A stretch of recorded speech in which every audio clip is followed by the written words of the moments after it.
Hello students. Hello students. Good morning to all of you. Welcome you all in this lecture. It is of electrical machine 1.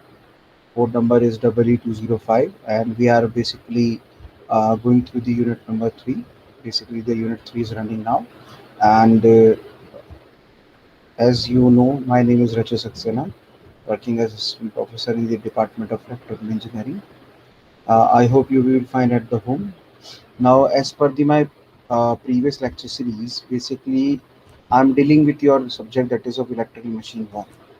At the time of starting of this lecture series, basically, I told you one thing that electrical machine is the important subject, and basically the electrical machines having two parts, machine one and machine two. But if you refer the books of this subject, you'll find all all basically two parts in a one book. All two parts means machine one and machine two. Now basically now your engineering is of semester system. So in semester system we get 6 months for one sem. Basically for one semester means 6 months we'll study about the electrical machine one, and for remaining 6 months, that is a semester, we are going to study the electrical machine second. Now, my dear students, if I am talking about the electrical machine, so electrical machines, two things are there. Electrical, as you know, machines which basically do work something. Some work have been, some work will be take place. So, if I am talking about the electrical machine one, so electrical machine one is totally deals with the direct current machines. Okay, and if I am talking about the direct current machine, so I am talking about the direct current rotating machines. What is the mean of rotating machine here? In rotating machine having some rotating part, and non-rotating machine it doesn't have any rotating part. So if I'm talking about the rotating machine, the rotating machines are motor and generator, in which we having the stator and rotor. Okay, and if I'm talking about the non-rotating machine, that is transformer. Okay, but transformer does not convert from one form of energy to another, but these rotating electrical machines convert from one form to another. They may be the electrical to mechanical, mechanical to electrical, voltage and current to the torque, and torque to the voltage current. If I'm talking about voltage and current converted into torque, means I'm talking about my district what motor, that is DC motor. And if I'm talking about the conversion from torque to voltage current power energy, it means I'm talking about generator. So here, basically in the electrical machine one, we are going to study about as per the my lecture series. The first unit was dealing with the magnetic circuit and magnetic field. In that magnetic field, we are going to we basically have studied about flux lines, density, intensity, the basically curve drawn between density and intensity, that is known as BH curve, hysteresis curve. Okay, all these things. And in the second unit, we have studied about the basically the how electromagnetic force take place, and how if force is taking place, that is the Lorentz force, after that how will we get torque on it. So these are the two things we have studied in the unit number 2 basically. And in this unit number 2, why we study, because these are the basics.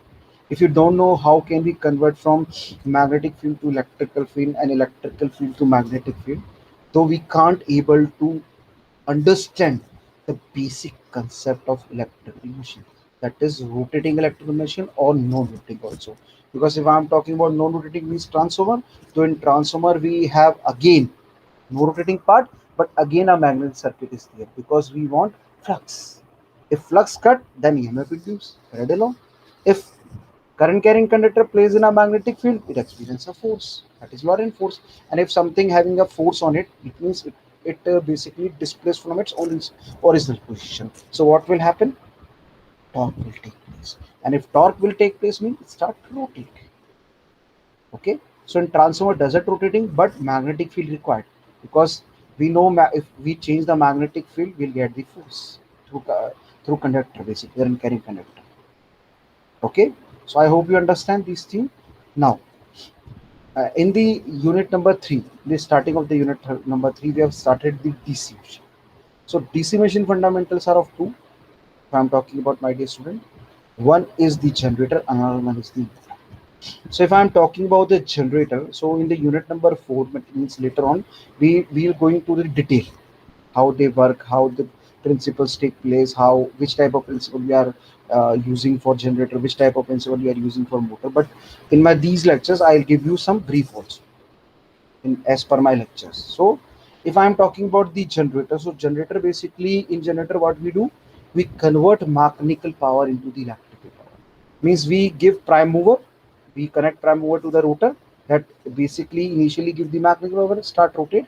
And if we are giving the mechanical power, it means we are rotate in the clockwise direction, though we use Fleming right hand rule. Fleming right hand rule in the generator, and the basic principle is Faraday law of an electromagnetic induction.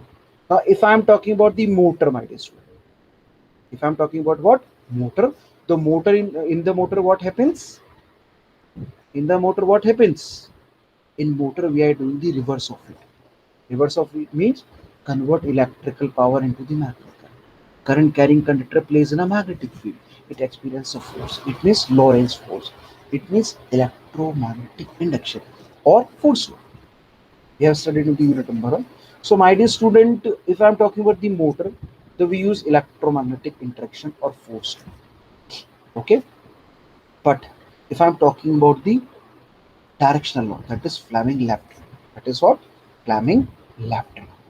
So, in generator, we use Fleming right hand rule for the direction.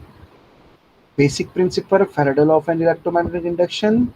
And in DC motor, the basic principle is electromagnetic interaction and Fleming left hand rule for direction. Okay. Now, in the starting of this unit number 3, I told you about the construction.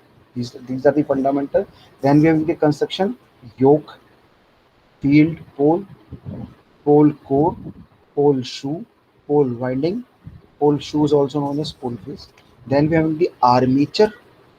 Okay, armature, conductors place on its inner slot. So armature slot, conductors, armature core in a cylindrical structure, shaft on which the armature is mounted, basically. Then commutator, an important part, which basically convert that bidirectional current of armature into the unidirectional, like this also. If I considering like this, so converting into different. Okay, so that is commutator, and from commutator, brush takes the current and give to the terminals, flow that current to the terminals for output in a generator. Okay, then we have studied about the types of armature winding: lap and wave, lap and wave, series and parallel connection, high voltage low current, low voltage high current. Understand?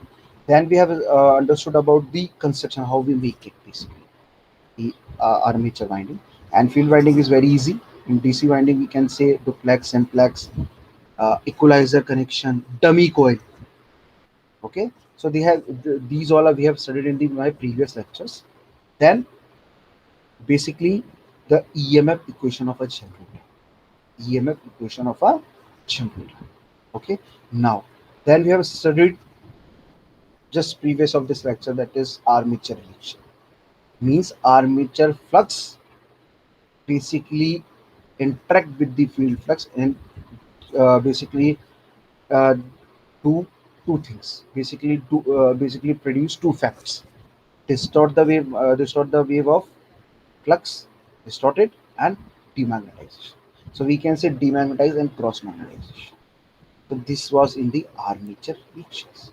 How can we eliminate? With the help of compensating winding and interference. Now in this lecture,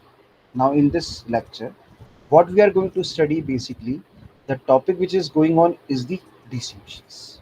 The topic which we are basically studying and we are going through, that is the DC machines. That is what? DC machines.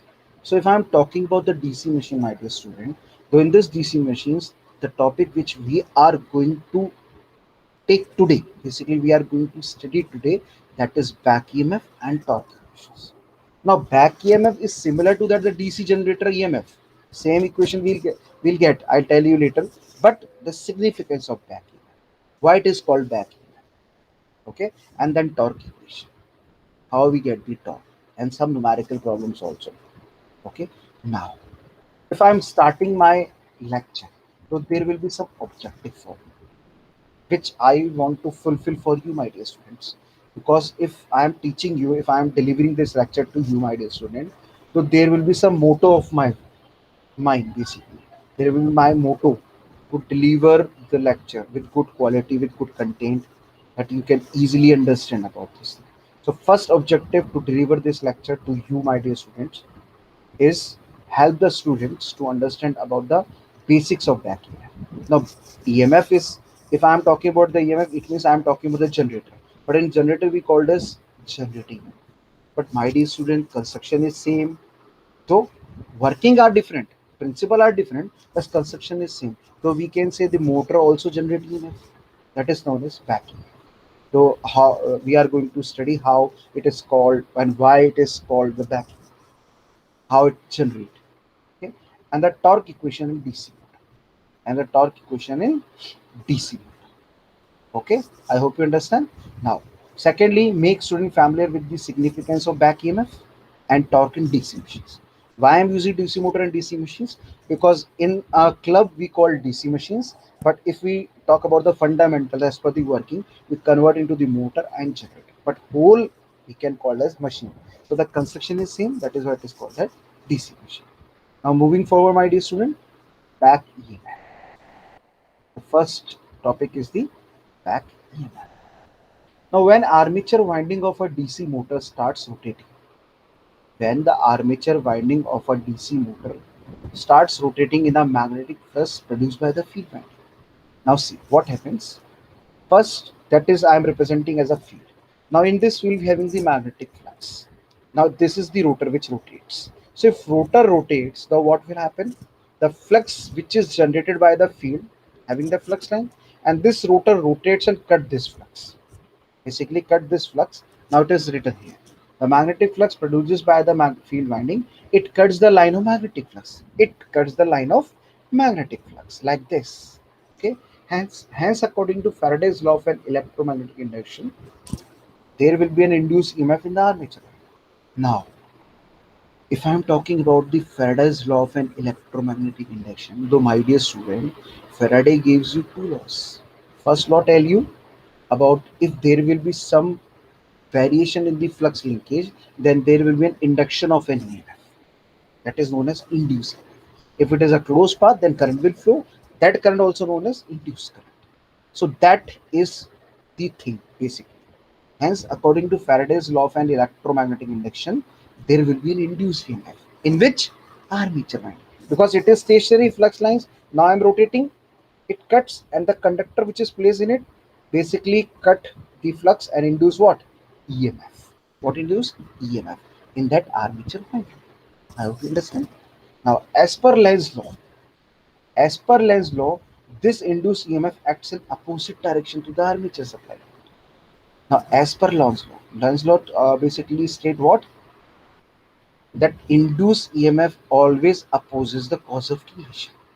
Always opposes the cause of creation. It means how, from which source or from which it generate or basically create, it opposes that. Simple. So as per the Lenz's law, this induced EMF acts in opposite direction to the armature supply voltage. Induced EMF acts in the opposite direction to the armature supply voltage, always with the armature supply voltage. Hence, this EMF is called as the back EMF and denoted by EB.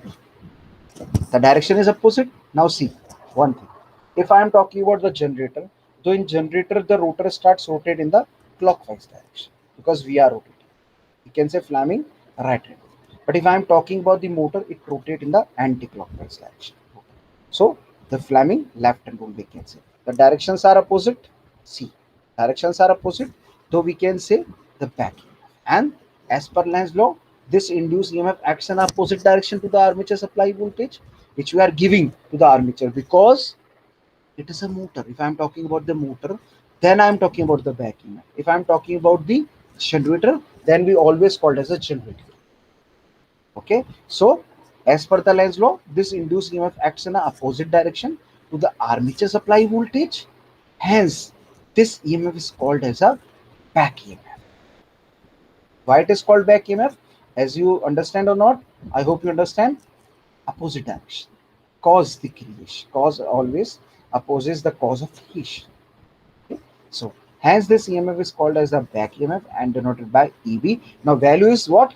NP phi Z by 68, or we can say phi ZNP by 60. Changing. Okay. The value will be NP phi Z by 68.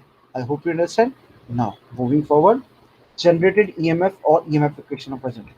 Now I'm repeating why this EMF equation, to understand. If anyone asks you the basically drive the back EMF for a motor, so same thing you have to do, but instead of generating EMF, it is called as back EMF.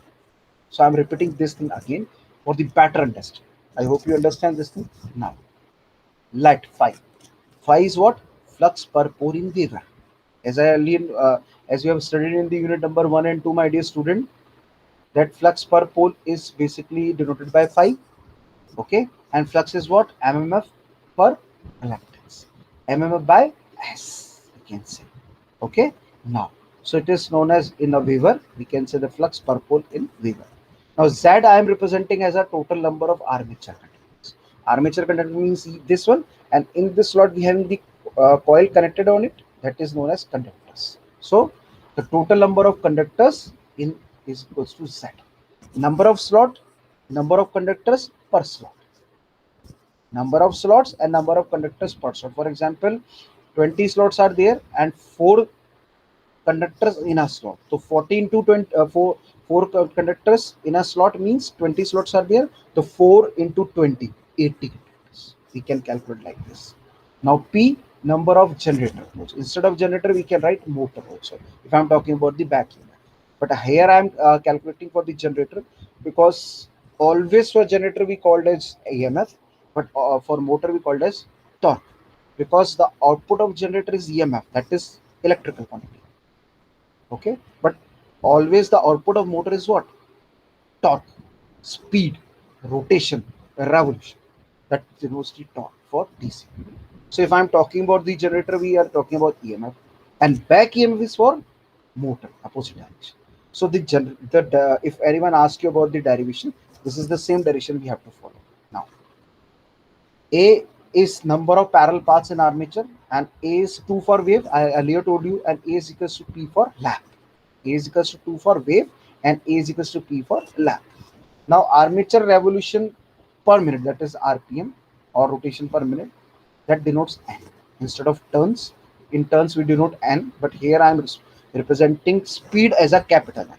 We can represent turns for the small n, but I am representing the capital N for what? Armature rotation, armature movement. Okay, in RPM. Now E is what? EMF induced in any parallel path in armature. Means EMF induced in any parallel path in armature. Armature having parallel path, the EMF will induce like this.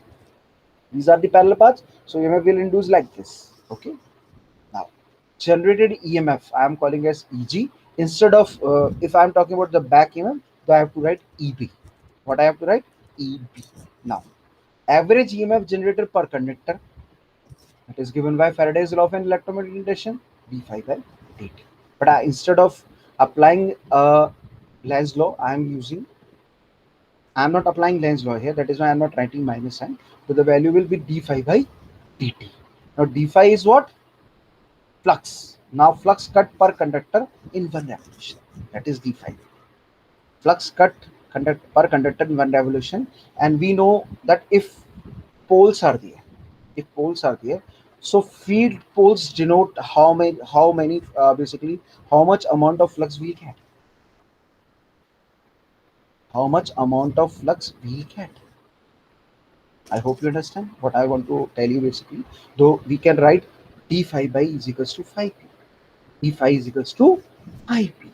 Now number of revolution per second, that is n by 60. But if I am taking one revolution, number of revolution per second n by 60.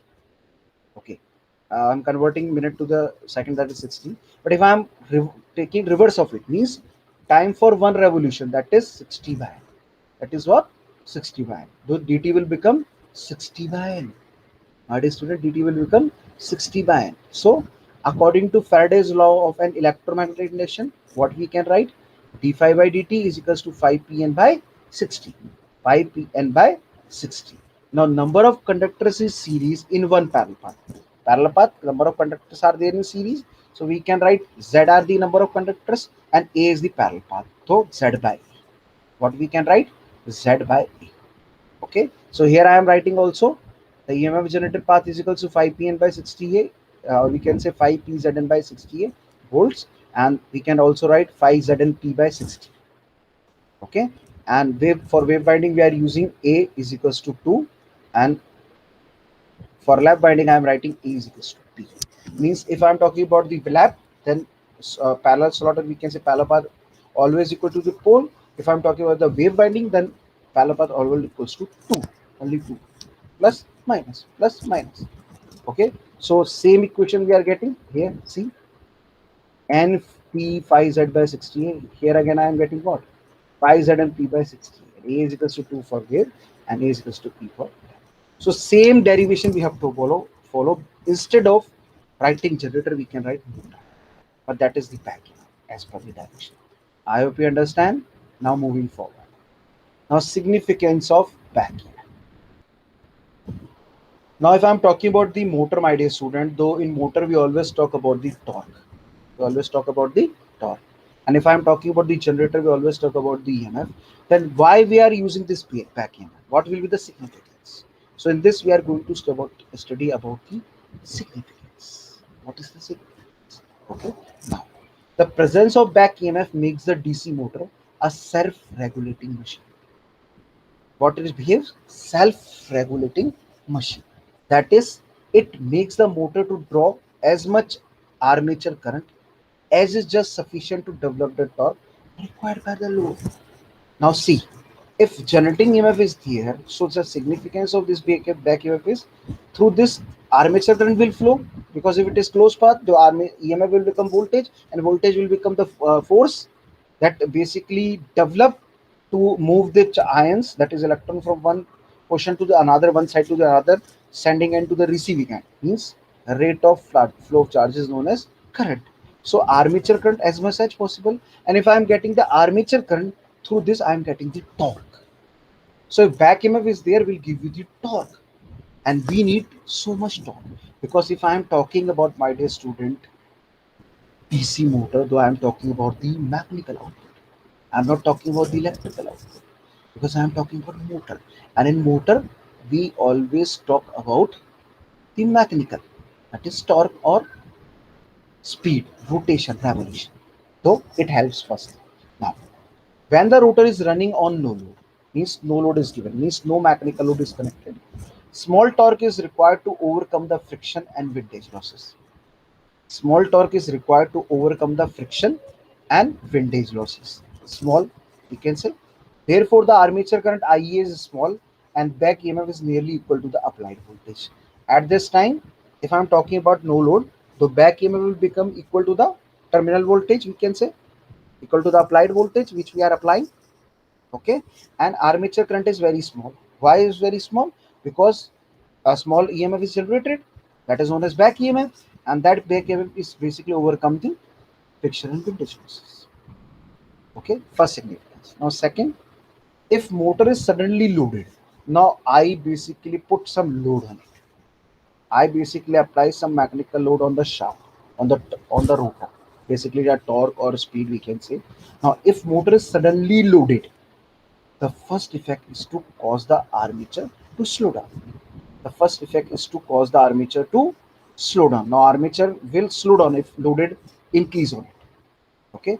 Therefore, the speed at which the armature conductor move through the field is reduced, and hence the back EMF EB falls. Now therefore, the speed at which armature conductors do what? Move through the field is reduced, and hence the back EMF falls. It's basically fall down, decrease. Okay. The decreased back EMF allows a larger current. The decreased back EMF allows what? A larger current to flow through the armature, and larger current means increased driving torque. Now, EB is falling down. Now current is increasing. That is the armature current. If armature current is increasing, means it gives you the increasing torque. That is which type of torque? Driving torque. So we are getting the more driving torque, increased driving. Thus, the driving torque increases as the motor slow down. Now, the driving torque is increasing as the motor slow down, decrease basically, slow down. The motor will stop slowing down when the armature current is just sufficient to produce the increased torque required by the load. The motor will stop slowing down, okay, slowly down, when the armature current is just sufficient. Which type of armature current is just sufficient to produce the increased torque? Is give you or produce or generate or create the increased torque required by the load, which load wants basically, in which manner the load wants. So if the motor is suddenly loaded, the first effect is to cause the armature to slow down. Therefore, the speed at which the armature conductors move through the field is reduced. What happened? The field is reduced, and hence the back EMF falls, decrease. The decreased back EMF allows a larger current to flow through the armature, and larger current means driving torque increases. Does the driving torque increase as the motor slow down? Stopping basically the slowing down from its speed. The motor will stop slowing down when the armature current is just sufficient to produce the increased torque required by the load. Which torque or which load basically requiring by the load, which the load wants. I hope you understand. Now, main significance of back EMF. If the load on the motor is decreased, if in the first case no loaded, then suddenly on the load basically loaded, then if the load on motor is decrease in some manner, the driving torque is momentarily in excess of requirement. Now the driving torque is momentary in excess, at a moment we can say in excess of the requirement. So the armature is accelerated. What happens? Armature is accelerated. As the armature speed increases, the back EMF also increases. As the armature EMF speed increases, what happens? The back EMF also increases, and cause the armature current IA to decrease. Cause armature current IA to be decrease, slow down, decrease the value, lesser the value compare the previous one. We can see. Okay. Now the motor will stop accelerating. In first case, motor is accelerated. Now in this case, the motor will stop accelerating. Okay. Now when the armature current is just sufficient, now the motor will stop accelerating when the armature current is just sufficient to produce sufficient it's just sufficient to produce the reduced torque. This torque, the reduced torque required by the load. The reduced torque which is required by the load. Okay. Now it follows, therefore, that back EMF in a DC motor, regulates the flow of current. Regulates what? The flow of armature current. That is, it automatically changes the armature current to meet the load requirement. So back EMF will giving you what? The motor will stop accelerating when the armature current is just sufficient to produce the reduced torque required by the load. It follows. Therefore, that back EMF in a DC motor regulates the flow of armature current. That is, it automatically changes. The armature current to meet the load requirement. First, it is increasing, decreasing, then meet with the load requirement. I hope you understand. You better understand now. Voltage equation of a DC motor. Now, if you want to drive the voltage equation, now we all know, if I'm talking about the generating EMF equation, that is phi Z and P by 60. Phi Z and P by 60, where phi is the flux, Z is the number of armature conductors, P is the number of poles, A is the number of parallel paths in armature. We can determine with the help of lap and wave winding. If lap is there, then A will become P, and if wave winding is there, then A equals to 2. Similar to that one, we having the back EMF, similar to that action, but its direction is opposite to it. Okay, so if direction is opposite to 3 significance we actually studied, 1, 2, and 3 basically. If no load, then it helps. If exceeding the load, it again helps. If decreasing the load, it again helps. So in 3 cases, the back EMF is suitable, or basically is a demand for generating a torque, to create a torque. So back EMF will give you what, my dear student? Back EMF will give you a as a basically it supports that how can we generate torque. So through this back EMF, it gives you help to generate more and more torque, to create more and more torque. Okay, now see here. Basically, in my previous lecture, I told you there are two types of DC machines. Later on, I am also talking about this thing because in unit number 4 we having this thing again. So in detailed manner and elaborating manner, I am telling you in the unit number 4. But the basic types are of self-excited and separately excited. So my dear student, self and separately basically based on separately excitation means external excitation. The one thing is there, I have to give supply to the field winding. I have to give the supply to the field winding to generate magnetic field. And if motor is there, then I have to give the supply to the motor also. Okay, to the rotor. So one thing is there, my dear student, in separately excitation, basically we give supply to the field winding separately, not combined. But if I'm talking about the self excitation, those self excitation means in a magnetic field we have studied previously that some residual magnetism will be taking place. Some remaining magnetic energy you always found in a magnet. Some energy stores in a magnet. You know this thing. You better know this thing, my dear student. I already told you in the unit number 1. So for this residual magnetism, what happens? Through this residual magnetism, what we can do? Magnetism means magnetic flux we have. Cut that flux with the help of armature and give through this what we get as per the Faraday law of an electromagnetic induction. EMF will introduce.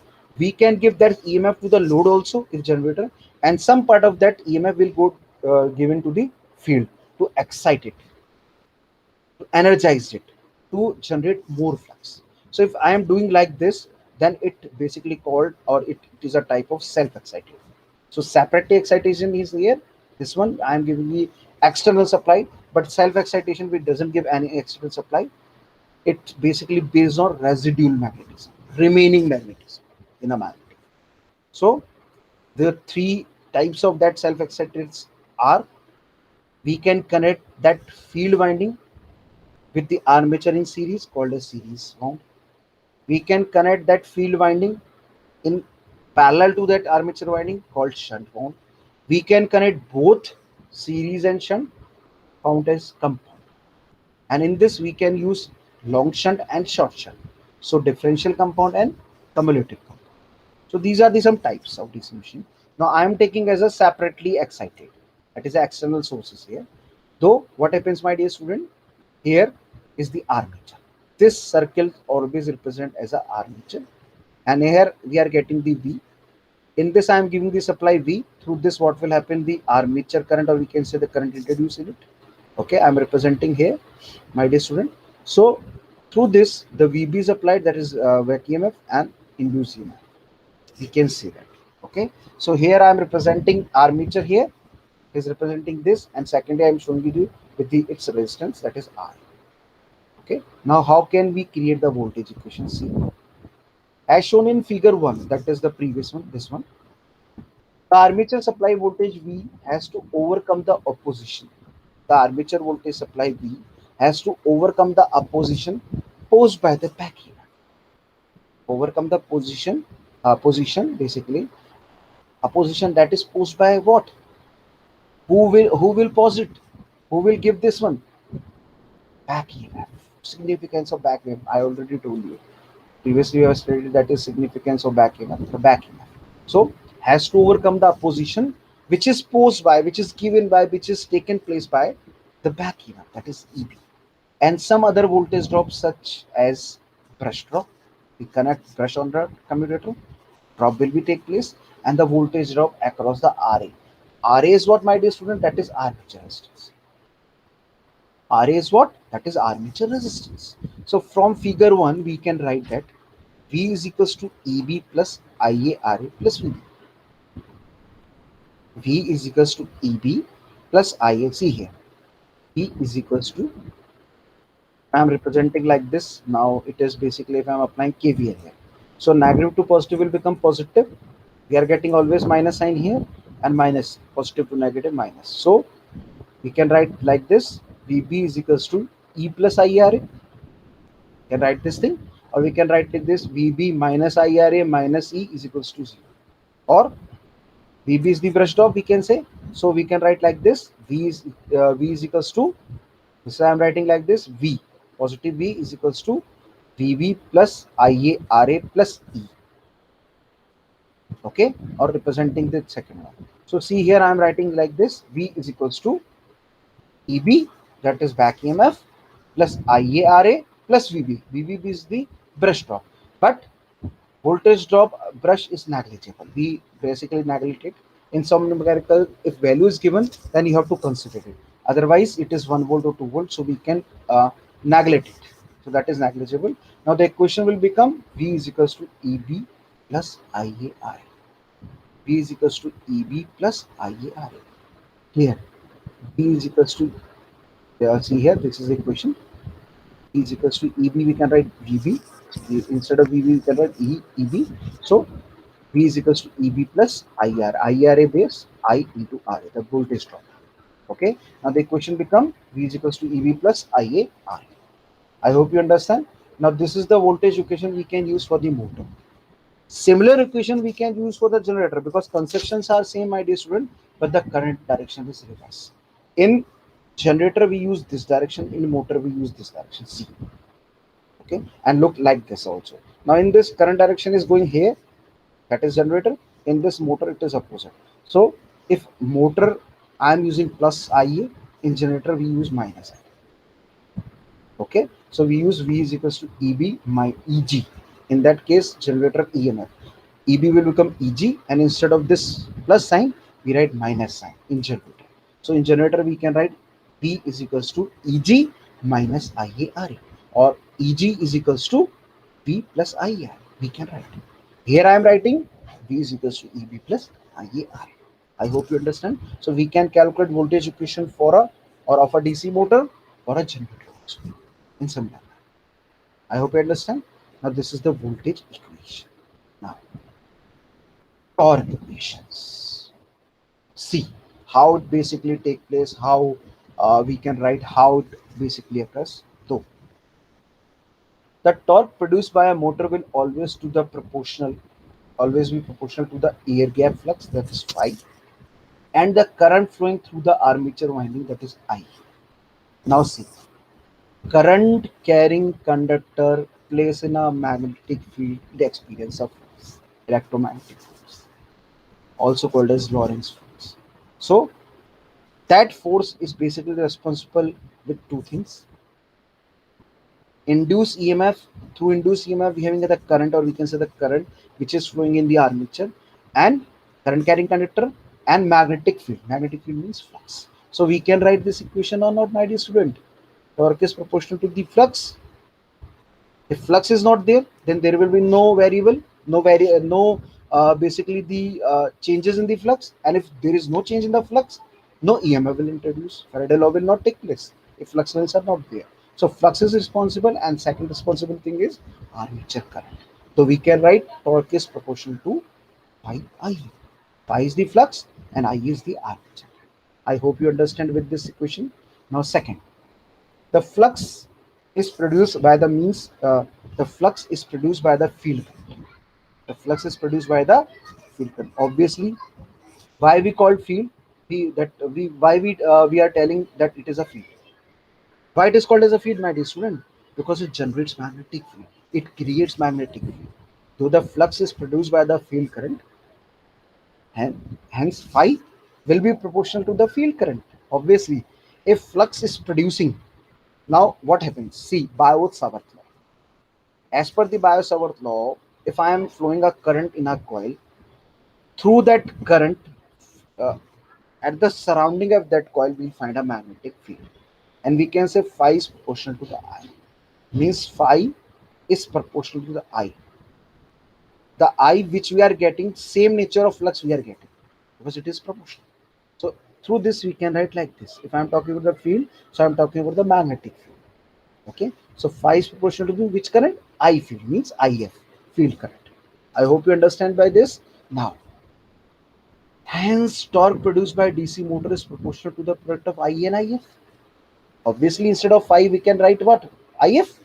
So the torque is proportional to the IF and IE. The product of IA, that is armature current, and field current, that is IF. I hope you understand. Now, for the various types of DC motors, the expression for field current will be different. Various types of DC motor. Now, my dear student, series, shunt, compound, separately. So, for the various types of DC motors, the expression for field current will be different. We will substitute them into equation number 1 to get the torque equation. To get the what? Torque equation. Moving forward, torque equation of DC shunt motor. Which motor? DC shunt. In this shunt motor, what we do? We connect field winding parallel to the armature winding.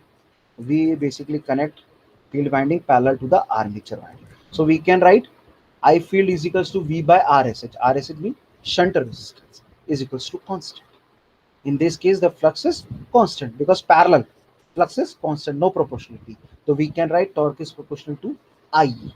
Torque is proportional to IE. Hence, in DC shunt motor, torque is proportional to the only to the which current, my dear student? Armature current.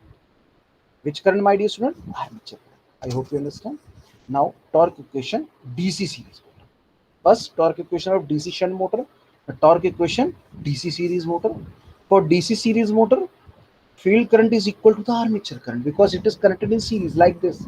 In a parallel it is dividing, but in a series it is like this. So same current will flow. In series current will same, but in parallel current will divide. So same current will there, though I can say IF will become IA or IA will become IF. So though instead we can write like this. See, IF equals to IA. So we can write what? Torque is proportional to IA into IA or IF into IA. We can write torque is proportional to the IA square. Means armature current is square. Hence in DC series motor, torque is proportional to the square of armature current. Torque is proportional to the what? Square of armature current. I hope you understand. Now, we know the expression for the back EMF. The first topic which we covered basically, we know that the expression of the generating EMF is phi z P by 60A and back EMF is also same and P phi z by 60A. Now, but P, Z and 60 are constants. Pole is fixed in a machine. Z is also fixed, armature current, and 60 is the fixed and A is also fixed, lap or wave, whatever. Therefore, we can write E is proportional to phi n. EB is proportional to what? Phi n. Though N is proportional to EB upon phi. We can write. We can write or not? We can write. Now N is equals to K EB upon phi. We can also write this thing because if I want to remove proportional, then I have to write the constant. So I am representing K as a constant here. What I am doing here, my dear student, I am representing K is the constant. Now, but V is equals to EB plus IR. Voltage equation, we have already get it. V is equals to EB plus IRA. So EB is equals to V minus IRA. E is equals to what? EB is equals to V minus IRA. Now substituting the seventh question into the equation number 5. That is what. Substitute.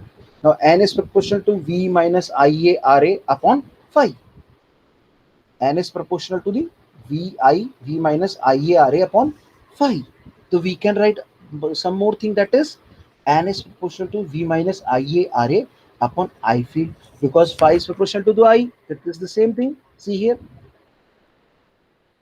Okay, so we can write what? N is proportional to the V minus IA RA upon I field. I hope you understand.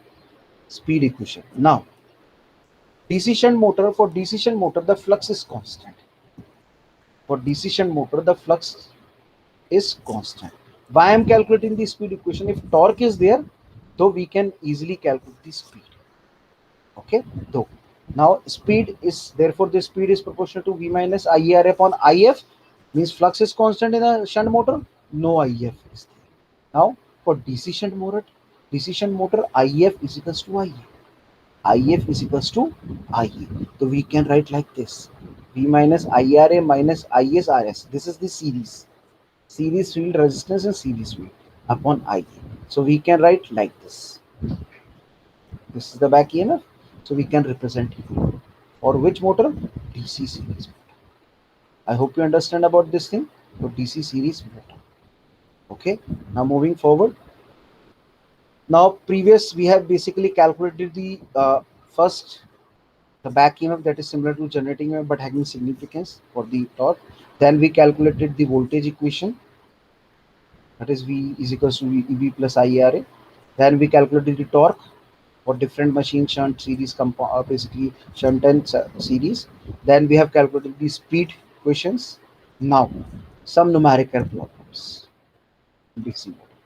Now here a 20 HP 250 volt shunt motor with resistance is given to, that is RS and RF, at low load and rated voltage. The speed is 1200 rpm. Speed is given to you. Two resistances value Ra or Rf means field and armature is given to you. Voltage is given to you, that is terminal 250, and HP, that is a rating, is given to you. And the armature current is 3 ampere. The current is also given to you. Which current? Armature current, 3 ampere. At full load and rated voltage, the line current is 55 ampere. Line current is also given. What is the full load speed? What is the what? Full load speed. So we having two cases, at no load and full load. So in no load, we can write VF by RF, that is 250. RF is given to 170. We can calculate the field current very easily. Now we are getting the speed already given the numerical, that is 1200. Now E is equals to V minus IARA. Obviously EMF. With that equation, we can easily calculate the voltage equation. Secondly, at full load, do this same thing. Again, we are 1.47A, but the speed, full load speed, is not given to you, my dear student. Not given to you. So we can apply equation, that is the EMF equation is there. Now we can write the no load upon full load, no load upon full load. Though all these things are given, but what is not given? Full load speed. Through this, we can calculate the full load value.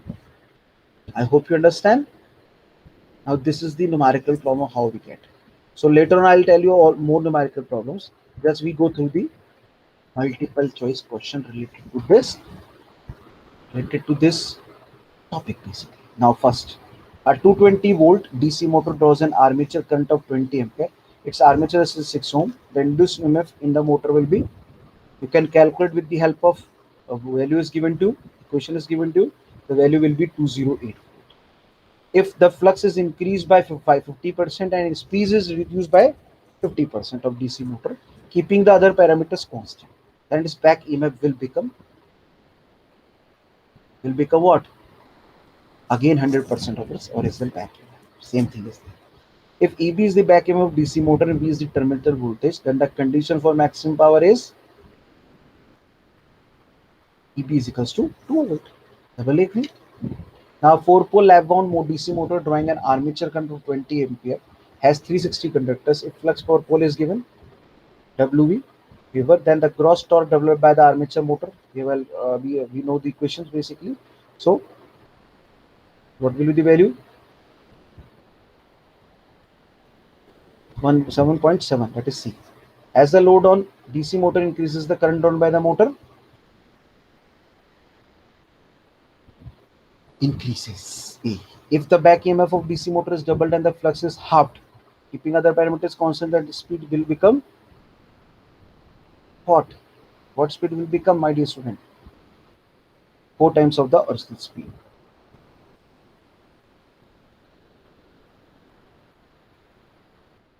Keeping the excitation constant, the proportionality between back EMF and armature speed of the DC motor is same as that of proportionality constant. The developed torque in DC motor is directly proportional to the armature current. DC shunt motor. DC shunt motor. Yes, directly proportional to the armature current, we can say. A 4-pole 220 DC, 10 HP DC motor is rotating at the speed, and the developed useful torque, you can say 219 point something. And the motor equation is given by B. We have already calculated, that is B. So this is related, these MCQs are related to your lecture. I hope you understand. Now, these are the references from which I took some material to deliver this lecture, and you can also refer these books, A. Phil Gerard, Stephen G. Chapman, R.K. Srivastava. These are very good books. they having very good content. Just go through it, and you can find these all books are available in the library. Okay, so thank you from my side for this lecture. I hope you understand.